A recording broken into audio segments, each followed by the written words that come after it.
दोस्तों, रिज़्क़ की परेशानी, कारोबार की परेशानी आजकल तो मामूल बन चुका है। जो मुल्की हालात हैं तमाम परेशान हैं दोस्त। तो आज मैं जद्दी वालों के लिए आपको एक बहुत ही ख़ास किस्म का अमल बताने जा रहा हूँ। ये बिलख़ुसूस जद्दी के लिए है।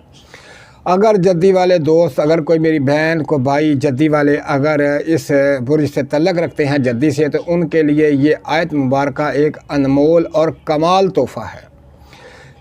इस आयत मुबारक को आपने रोज़ाना अपना विर्द बना लेना है। सुबह उठना है, नमाज़ पढ़नी है, अल्हम्दुलिल्लाह नाश्ता वगैरह करना, बिल्कुल तसल्ली से, कोई इतनी जल्दी नहीं कि आपने उठते ही ये काम शुरू करना है। आपने बिल्कुल अपने तमाम मामूलात से फ़ारग होकर इस एक आयत मुबारक को 61 दफ़ा आयत मुबारक को सुबह के वक़्त पढ़ना है और रात सोते वक़्त 61 दफ़ा रात सोते वक़्त आपने पढ़ना है। फिर इस आयत मुबारक का कमाल देखें। अल्लाह पाक जद्दी वालों को इतना रिज़्क़ देता है, इतना रिज़्क़ देता है, इतना रिज़्क़ देता है कि उनको समझ नहीं आती कि हमारा रिज़्क़ कहाँ कहाँ पर पड़ा हुआ है।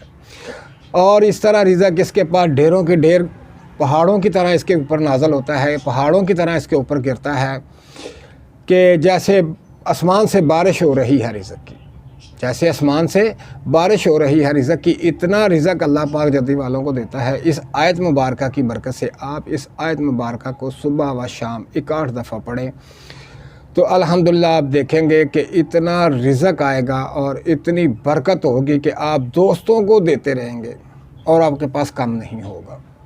दोस्तों, ख़ास कर ये जद्दी वाले इस अमल को अपनाएं। अल्हम्दुलिल्लाह जद्दी वालों ने अगर बहुत से अमल किए होंगे रिज़्क़ के लिए, अभी तक कुछ फ़ायदा नहीं हुआ, तो ये सिर्फ चंद दिन, मैं ये नहीं कहता कि आप 2 महीने करें, 4 महीने करें, सिर्फ चंद दिन इस आयत मुबारक को पढ़ें और फिर देखें आपके पास कितना अल्लाह पाक रिज़्क़ भेजता है। अगर कोई बंदिश है, रुकावट है, कोई परेशानी है, तो अल्हम्दुलिल्लाह इस आयत मुबारक की बरकत से ख़त्म हो जाएगी और आपको इतना रिज़्क़ मिलेगा, इतना रिज़्क़ मिलेगा कि आप परेशान हो जाएंगे, हैरान हो जाएंगे।